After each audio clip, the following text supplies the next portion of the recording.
Howdy everyone, and welcome to the 2020 Season 1 AI Championships. I am your host, Polcho, and we are about to enter the qualifying rounds for the competition itself.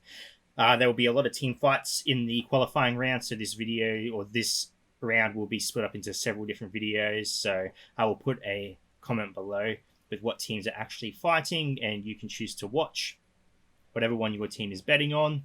Or if not, you can watch them all. Up to you. Either way, betting is over. You have had plenty of time. We have 32 teams. You've all bet on the teams you love or the ones you think are going to win. It's all been submitted, all been documented. And now these are going to be the fights showing you what teams move on to the quarterfinals. So I wish you all the best. I wish you all good luck. There are 32 unique teams. And let's get into it and have some fun. The first matchup in the qualifiers is Team 19 Gym Junkies versus Team 13 Crosshair. There will be 3 matches between these two teams. The team that wins 2 of the 3 matches will move on to the quarterfinals. Let's head over to the battle now and see which team comes out on top. So we are straight into battle with Team Gym Junkies buffing themselves up. They land a silence there, but 3 teams, and just hit by the Infernus's AoE, doing a bit of damage. They are focusing heavily on the healer, taking him out pretty quickly, leaving it with a 4v5 straight off the bat. The Gym Junkies can't seem to really be focusing much of their damage either. They seem to be splitting up all over the place. A powerful AoE came out by Angrim there, doing a fair bit of damage, and there we go, down to a 4v4 situation. We go in with a bit more damage being focused onto Angrim there, and the silence comes out again from Succubus, landing again on all 3 targets. An amazing silence, but is it enough to win them the battle? The damage is being focused heavily on Aratar, who comes out with a heal, saving his life there. Is it going to get him a second turn? It is not, though, and now it is down to a 2v3, with Succubus just taking out another character there, landing all 3 silences again, and bringing it down to 2v2. This is quite an intense battle at the moment. We land another hit from Arrogant Spear, the silence landing on 2 characters again, and Succubus taking out the final blow. A very close call there, but the first point goes to Team 19, the Gym Junkies, and we will move on to the second round. Moving into the second round, both teams start with the same exact setup. Infernus going out with an AoE, and Succubus landing all 3 silences. Again, she is on point at the moment, really pulling through for her team. We're going for the healer straight up. Unfortunately, they are not able to take out Cathbad as quickly as they were in the last round, allowing him to get his heal out, which might be a bit devastating for the team. However, it is down again to a 4v5 situation. Crosshairs in the lead at the moment. Are they able to take out Succubus? Succubus hangs on for a tiny bit, but it is finally taken out. It is down to a 4v3 at the moment. Let's go. Spear Thrower goes into hiding at the moment, and then we are moving on. Damage to Angrim by the looks of it. Oh no, splitting up onto Aratar, who gets a heal out, and the AoE comes out, landing 3 dots on the enemy, taking it down to a 4v2 situation. The tables have turned quite heavily here, giving the point to Crosshair in the second round, making it an even match at the moment. Moving on to round number 3, who will take out the first round for the qualifiers and move on to the quarterfinals? We will find out in a moment. Going into round 3, these teams are tied at the moment. The AoE comes out by Infernus, hitting 4 of his 5 targets. Succubus landing all 3 silences once again, and the heal comes out by Cathbad, but the enemy team is going to focus Cathbad. He will not be surviving much longer as usual. He does manage to get another attack out here, which means he's lasted longer than normal, but he is taken out by Arrogant Axoa. The enemy team, Crosshairs, seems to be able to focus enemies much better than the Gym Junkies, who seem to really struggle at the beginning of the match. They do not seem to be able to focus a target. Their attacks are split up quite horrendously. Succubus lands all 3 of her silences yet again. She's really pulling through for this team. She probably is the core, even though their leader is Aratar. Succubus seems to be putting in the hard work. The Crosshairs are all in critical damage at the moment. Aratar comes through with a heal, buffing himself up, where he could have just executed a character, but he does. He comes through there. They lose Succubus. Is that enough to lose them the battle, though? The Crosshairs are all in dire position at the moment, all in the red. They seem to be losing enemies on the Gym Junkie side there, but Aratar is coming through. Unfortunately, the slow speed from the Dwarf is not enough to carry them through, and Aratar, the team leader, comes through with the final blow, securing them the victory for the qualifying round. Team 19 Gym Junkies is their first team to succeed and moving on to the quarterfinals of the AI Championships. Well done to them.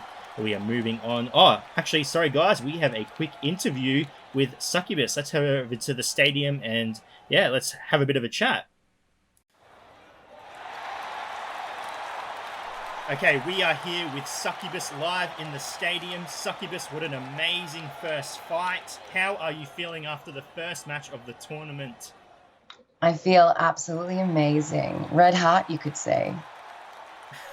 That is great. Your performance was outstanding. I think people were on the edge of their seats for quite some time there. Did you expect to win going into your first match? Oh, I knew we would dominate, but the win just confirms it. Well, I think many people will agree with you. How are you feeling going into the next match, however? There's a lot of strong competition. You could go up against quite a difficult team next. Oh, sure, but we're confident. Absolutely. No one should second guess us, and everyone should be ready. Well, thank you very much, Succubus, for your time. I wish you all the best. I'm sure the fans of your team can't wait to watch your next round. So, all the best to you and good luck. Thank you. Okay, take care. What an amazing first matchup. Now we move on to the second matchup. Team 6, Elemental Fusion, led by Mirrodin, versus Team 18, Y-Walk, led by Arakan Shadow. Let's head over to the stadium and see these two teams battle it out to move on to the quarterfinals. Moving on to the first round, Rock comes out with an AoE only hitting 2 targets, but it is the 2 targets that can land an anti-heal. That might affect the team in some way. Elemental Fusion coming out with a bit of AoE, damaging the enemy team, but Y-Walk retaliates with just as much AoE and applying the anti-heal finally from Blood Mage there. AoE again from Mizu. The Y-Walk team is down to 4 characters, but their enemy is on critical HP as well. Mizuhiku takes out Rock. That is okay. Blood Mage takes out Infernus. It is a 3v3, a 2v3 at the moment. A 1v3. Y-Walk is going to take the victory here with critical HP, a very close battle. Hylia is not giving up, however. She takes out Mizuhiku, and it is not enough. She cannot carry the team through. She cannot win them the battle. Y-Walk comes out with the first point in round 1. Going into round 2, Elemental Fusion starts off with a stun landing. 3 out of the 5 hits. The AoE is coming out from Elemental Fusion, but then it is retaliated by Y-Walk. The AoE from both sides is quite brutal, and Arakan Shadow coming out with the only 1 anti-heal, but Blood Mage is on the team to back that up, landing some more anti-heals. Rock falls quite quickly.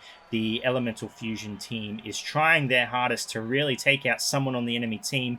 However, all they can do is lower their health. They can't seem to kill anyone. Mizuhuki coming in at low HP, but it is a 3v5 situation at the moment. Mizuhuki giving a shield to Arakan Shadow, who desperately needs it. Arakan Shadow comes with a double strike, taking out 2 characters, leaving only Mirrodin on the enemy team, and he falls to Arakan Shadow once again with his double strike, leaving 2 points to Y-Walk.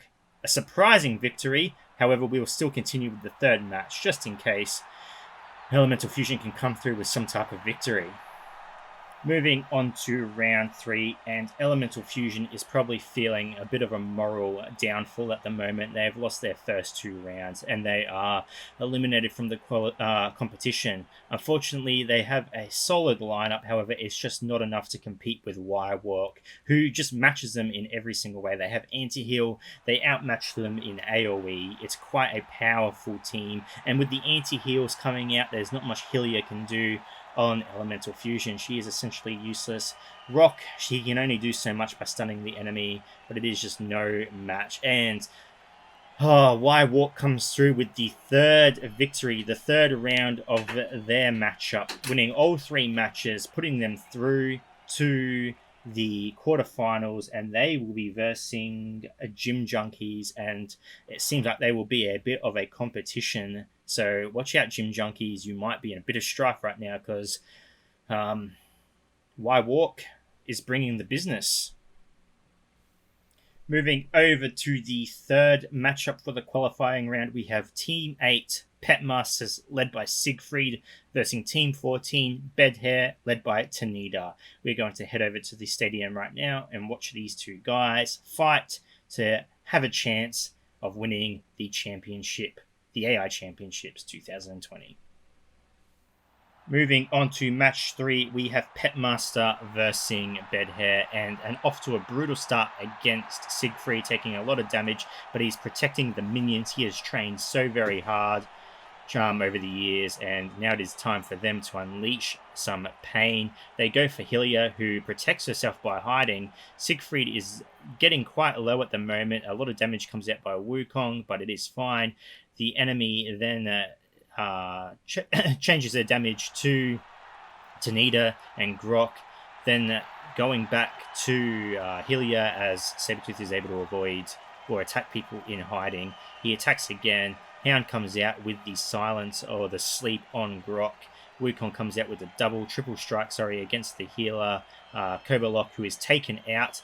The fight, is taken back against Hylia, who dies. It is now a 4v4. Tanita comes out with the 7 strike.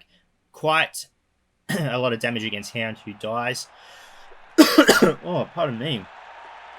It is now down to a 4v3, but Tanita is about to die. Will he be taken out? Grok comes out with the heal for Kobolds, but there is no other Kobolds on the team, and Tanita dies. It is now a 3v3, and the damage is turned against Wukong, who has gained a lot of stacks. The Petmasters really need to focus their damage on Wukong here if they really want to take him out. He can be quite lethal at the moment. He goes into a critical state. Softy goes into critical as well. So does Siegfried. Siegfried really needs to get some armor out. Softy misses his attack on Grok. It is now down to Sabretooth alone. Is he going to be able to win this? Unfortunately not. He is able to take out Wukong, but then he is moving on to Arrogant Shadow. It does a lot of damage, but unfortunately it is not enough. Arrogant Shadow does take out Sabretooth, giving the first point of the battle to Bedhairs. Moving on to round 2. On to round 2 of the matchup, Wukong comes out with the strong attack on Siegfried, and again he is going to protect his pets as they do some damage, but he takes a significant amount of damage. He increases the armor of his team, which comes through quite well. Unfortunately, they all go for Hylia again, who is able to take out Siegfried quite early into the battle. Arrogant Shadow misses his attack on Hound, was able to get some damage out. However, the Petmasters are suffering quite big damage here, and I do not think they are able to come back from this, especially with Hylia getting the heal out, reverting her team back to almost full HP. The damage is going to be focused out on Kobolok, who is about to perish in battle. Softy gets some damage out, but it is not enough. Kobolok folds, and then the enemy, or not the enemy, sorry, what are they called? Bedhair moves on to Hound and takes Hound out. Moving on to Softy, who is now getting wailed on pretty hard, and he soon will fall as well. Unfortunately, they are just no match for the Bedhair team. They're doing quite well. The damage on Siegfried is just too substantial. He is not able to keep himself up. Sabretooth is left. Is he able to do anything? Unfortunately not. I don't think he's even able to take out a character. He tries to take out Hylia, but just isn't able to. And Bedhair takes the second point of the round as well. Moving on to round 3, however, that puts Bedhair at 2 points, and Petmaster is unable to win, unfortunately. Moving on to the third round, again, the same thing. The enemy is Bedhair is going to focus Siegfried. They get the anti-heal on him, which is a bit of a shame.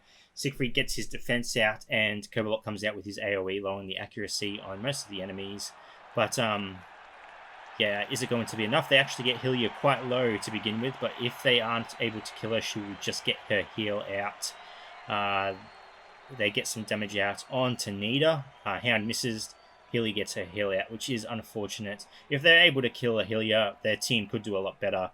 Unfortunately, they're just not able to do so. The focus comes off Siegfried now that his taunt is out, and Hylia dies, making it a 5v4 to Pets, and Kobolok is able to get a heal out as well. If only they could have had this spirit in the first 2 fights, things might have been different. Where are they going to focus their damage now? Wukong is slowly getting stacks up, making him more and more dangerous. The characters to really try and get rid of here, would it be Arrogant Shadow or Wukong? However, the team is focusing Wukong. Is it going to be enough, though, to kill? Unfortunately not. They decide to waste an attack on Tanita. Siegfried gets the taunt out. That might be enough to save him for a little bit longer. Softy gets out and nearly finishes off Tanita. In fact, if they could finish Tanita, that might do well, but Siegfried decides to attack Shadow. Sabretooth goes on Wukong, and they lose Siegfried, which is a big hit for them, not having the tank there, the wall there to protect.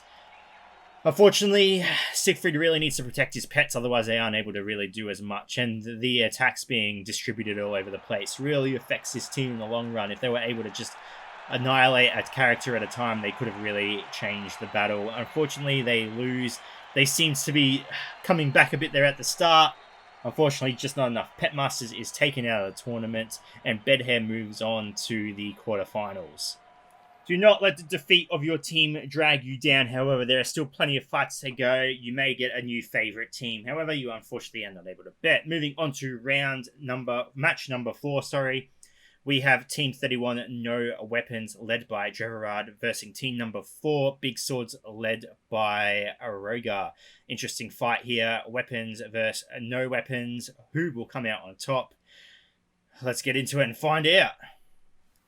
Going into match number 4, round 1, the slow comes out for Raspit but moves, and then the sleep comes out from Hound, putting Danae to sleep, forcing her to miss her first turn.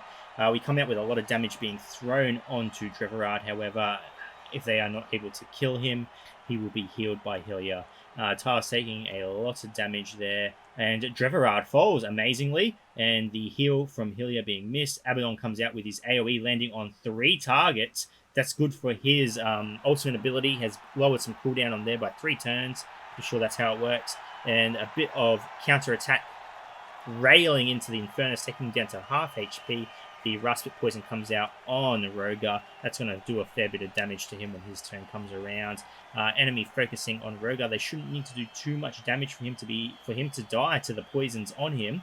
There, he falls there. There we go. And Abaddon comes out with the Sword Swing, doing a tremendous amount of damage and taking out No Weapons. Weapons comes through, giving the first point to Big Swords there. We'll move on to the second round and see if No Weapons can change the score of this battle.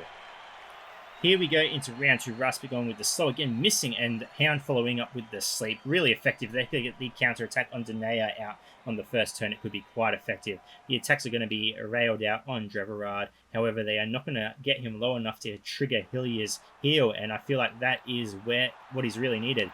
Dreverard comes out with the AoE, forcing a lot of attacks on Dreverard, which brings him down to death again, and they lose a Tars, bringing it to a 4v4. Abaddon comes out with his AoE, not landing on anyone this time. However, that is going to affect him. He's not going to be able to get his AoE out as fast as he did last round. The counterattacks are striking Infernus, causing a fair amount of damage. Raspit hitting Roga taking a fair bit of damage, and Hylia coming out with the heal, topping off her teammates, which is very much needed at this point of the battle. Comes out her hiding Raspit. Poison comes out. Or was it an auto attack on Danae? Unable to tell, bringing this down to a 3v4. They really need to focus on someone here. Preferably, if they wanted to win, they would need to take out Abaddon before he gets to his turn where he can swing his big sword around. That will be coming up very shortly. They lose Hylia, and Danae may be close to falling. However, they are not able to land a sleep on her. AoE comes out from Infernus, but is not able to do much. Is Raspit able to kill anyone here? Is Raspit able to win the battle? He comes through at the very end, giving the point to No Weapons tremendously. His speed really carried him through the end there, giving No Weapons a point, making this a draw at the moment, making us move on to round number 3. Here we go, ladies and gentlemen. Let's figure out who wins this matchup. Moving on to round number 3 and the decider. We're going to start off with the regular slow and silence from Hound and Raspit, which both miss, which is very, very bad, because that is going to allow her to get the counter attack out much sooner, causing a lot of damage on Dreverard, and they retaliate by hitting a tiles quite hard. Danae gets her buffs out, and then Dreverard comes out with the AoE again and is absolutely chomped by Big Swords, and they take it down to a 4v4 at the moment. Hound is in critical state at the moment. He has an anti-heal on him, landed by Abaddon, which a very, very lucky AoE from him, essentially pushing through their team absolutely decimating them. That RNG is enough to just win them the battle. There's not much the team can do after that. And unfortunately, or not unfortunately, it's just the way it is. That is how the competition, unfortunately, I keep saying unfortunately, that's just the way it is. Abaddon was very lucky enough to get his debuffs out on a very low percentage chance and decimate the no weapons team, eliminating them from the competition. Unfortunately, Raspit was not able to pull through a miraculous win like he did in the last competition, but that's probably one of the best performances from any champion I've seen so far. Raspit, unfortunately, it is not enough, and Big Swords moves on to the quarterfinals. Ladies and gentlemen, that concludes part one of our qualifying rounds. I'm going to do this in 4 parts because, as you can tell, there is a lot of battling that I need to do, a lot of battling I need to record, and I want to record it all so I can show you all. So, yeah, 4 parts to this. This has been part 1. Unfortunate for those that have lost. It's just the luck of the draw sometimes. Like for the 4th match against the Abaddon team, it was complete RNG that Abaddon was able to land his debuffs and it secured them the win. So it is unfortunate. Like I said, though, this is just the way it is. You got to bet on a team. If your team loses, there is a very high aspect of RNG to this. So that is unfortunate. Congratulations to the people that did bet on the teams that have moved through to the next round. We have Team 19. I'm doing this off memory. Team 19, which is off memory while I look at my piece of paper. Gym Junkies versus Team 18, which is Wild Walk. That will be in the quarterfinals. Then we have Team 14, which is Bed Hair, and Team 4, which is Big Swords. I did the rest off memory. I got there in the end. So those will be your next matchups. That video will not come for a while because there's still a lot of battling we need to do. But congratulations to you. I will try to record the next few battles as quick as I can. There's a lot of work that goes into it, so please be patient. Anyway, ladies and gentlemen, thank you so much for watching. If you do have any questions, feel free to leave a comment below. I'll answer to the best of my ability wherever you are in the world. Until next time, please take care of yourself.